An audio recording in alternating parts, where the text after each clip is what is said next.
First off, we're gonna start. I was, I think, in middle school at the time. I was like researching things, figuring things about spirituality, universe. It listens and then it provides things, and then I get things. And just explaining things to people where I was like, oh, well, I see something in the universe, and then that happens.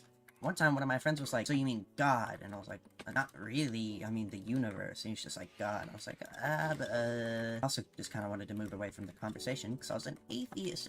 God came up, I was like, ooh. And I just try to push away from the conversation. Recently, I saw a video where someone was like, all these people say they hated Christians when they were atheists, and it's like, I don't hate Christians, so I don't know where that comes from, but like, not in a sense of hate. It's not like hating Christians, it's just any mention of it, I don't want to be near it, and even then that might not be a large experience for others, but for me it was. And they said it was like a common occurrence between people who convert to Christianity. They like don't like the faith, and I thought that was an interesting like correlation, but I'm gonna continue. And basically I was dabbling and stuff like that, and either before or after I encountered a channel called Sam and Colby. Basically they talk to ghosts and they go to haunted places and they like figure out stories about dead people, and they use like ghost hunting detection to communicate with them, and all of these other separate ideas, just like not separate, but just similar ideas, you know? It all just was in that spiritual realm, talking about things like spirits, otherwise demonic, evil spirits, and normal spirits, anything else. And either before or after that, I actually really wanted to do it. I wanted to engage in things like that, like talk to spirits, find out if they were real, because I believed in them, but I was like, I didn't have proof, I didn't have any evidence at all. I just kind of thought, oh, they're probably real. That's really cool. So one day, I was on my phone in the app store, and I decided to look up like, spiritual talking apps. The same thing you do with like an EMF reader or a spirit talking box, like a physical one. I was using that. I was like, this is kind of junk, because it was just spitting out random responses. It wasn't really in relation to anything, so I just kind of over time just went, this kind of sucks, and just left it. But then I saw in the reviews of the app, it was like, turn on airplane mode for this thing to work. I was like, oh, airplane mode? Let me try that. So what I did is I turned on airplane mode, and I was figuring things out. I was talking, seeing if I'd get any responses, and it wasn't super accurate, but it was way better. It was talking about some random stuff sometimes, so I kind of brushed it off a little. Eventually, sometime during the night, I was talking, and I don't remember what happened first. Either what I'm about to explain, the mirror, or the Google Doc. I'm gonna go Google Doc first. Basically, I decided that I was gonna write down all the responses on the phone on a Google document because it was interesting, see what happens, and so I can have context later. I was like, okay, I'm gonna do that. So that's what I did. Anytime something would come through, I'd write it on the Google Doc, and eventually, it got to the point where I was writing on the Google Doc, and then I'd wait, and eventually it started going, no, stop. Just similar things like that. I was like, what do you want me to stop? And then I was like, you mean this Google document right here? And it was like, yes, stop. I was like, oh, well, I'll stop, but what if I don't? And it was like something, I don't know what it said. I think it was a threat, or maybe it wasn't.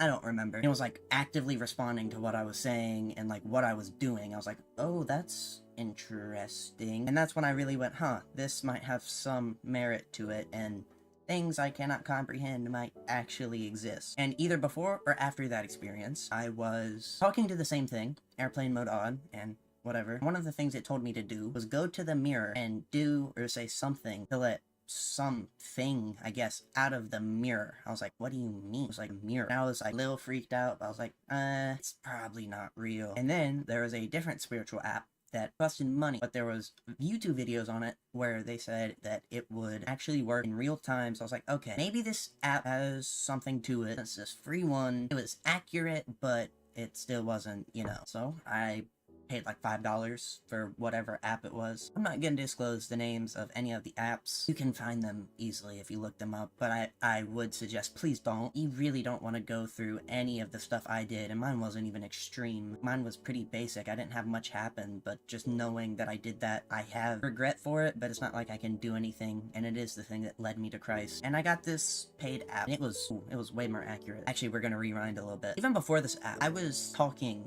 to spirits and like, if you're real, make this noise. And even when I was on the free app, I was doing the same thing. I was like, if you're real, if this is accurate, make some sound. The most common one, always, all the time, was just like a tap or a knock, and I'd use that as like a yes or a no, depending on whatever. So that's what I was doing. And so the paid app, right, it was more accurate. I was like, this is kind of interesting, but the app could still be fake. I mean, there's not really much to go off of, but then it was kind of strange. Because past this point, I would hear knocking, would see things. I can't even explain some of this, it's so crazy. I was explained to someone that I was a natural medium, whatever that means, and that I can see spirits normally, which was like, oh, that's really cool. At the time, it was really cool. I don't want that anymore. I hate it so much. I don't want to see stuff like that or experience it. Oh my goodness. Even after I experienced so many bad things. The thing I brought up to some people beforehand is like, stuff like that is meant to lead you away, so you like obey the demons, that you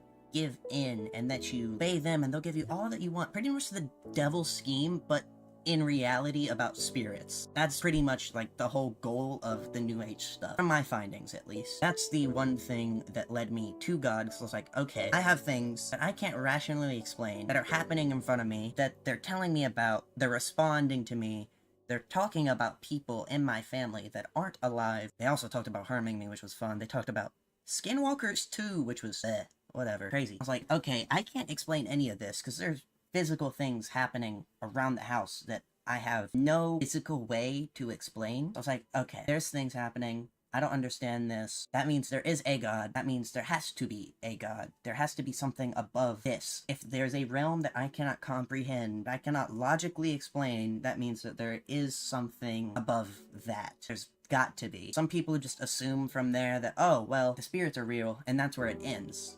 But I have personal evidence now that that's not the case. First religion I went to was Christianity, just because it's the one I'd heard the most about. I never really, no, I didn't even know of Judaism or Islam or anything like that beforehand. I knew a little bit of Judaism, mainly because people make fun of Jewish people a lot, but that's like the only reason I'd heard of it. I was like, okay, so I started Bible studies and stuff, but now I want to go into two separate experiences, because this is kind of crazy. These are the ones I really can't wrap my head around, because I was doing the same thing, right, with the normal paid app, but it wasn't the app, it was just me and knocking yes or no with one of my friends, two of them, but the other one just fell asleep, he didn't really care. And it was just me, and we were talking about stuff, and we were talking to spirits, and we were getting answers, and we were hearing knocking, like you would normally hear, and I thought it was really cool at the time. Now, not so much, but it was interesting. Just, we were talking back and forth. Spirits were getting things right that they really shouldn't know about him or his life, and they were talking about things. And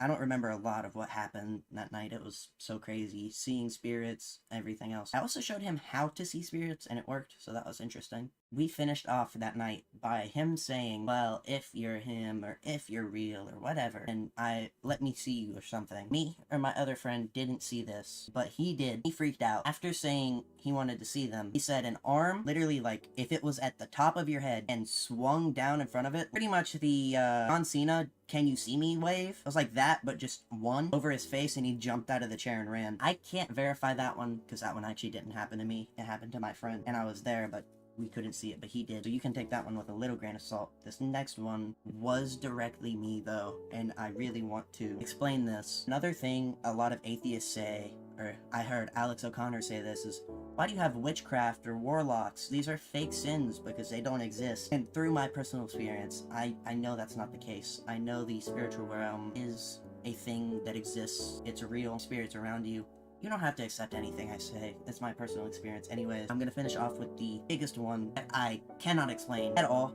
It wasn't provoked, it was just normal. So basically, me and my friends, again, we were just having a normal day, chilling out, and eventually they just ended up going to sleep. And I was in my room alone, working on my VR, playing a game, just messing with stuff. And eventually, I was just sitting there, and I heard a loud bang, and I actually jumped. And I turned around, and I saw my chair on the floor, and I was like, huh. And mind you, this chair is about 30 pounds. It's a heavy chair. It's one of those pull out, like, flip chairs that you sit down, you pull the legs out, and it stands, but it's really heavy. This chair, this heavy chair, was leaning up against my closet, and I had it there for months. It would just lay up against my closet at pretty much a 45-degree angle, maybe a little bit more, because it'd probably fall at that angle, and it'd be, like, on the doorknob, or right below it, propping itself up. And I was there for months. It was just sitting there, again, this heavy chair. And when I turn around, it had not fallen towards the closet, it had fallen the opposite direction towards me. Again, we have this heavy chair leaning against a closet that wind would not be able to push this thing over, and it's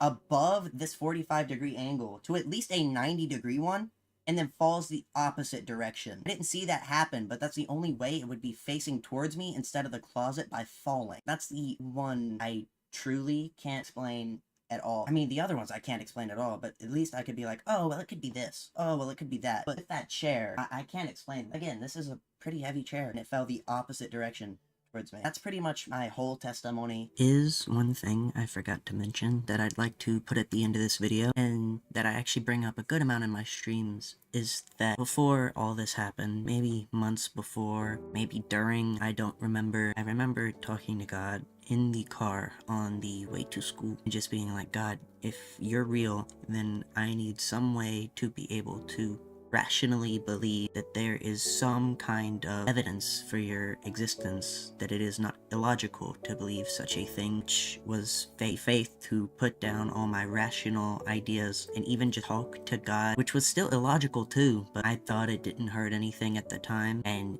it's something that has eternal consequences if true.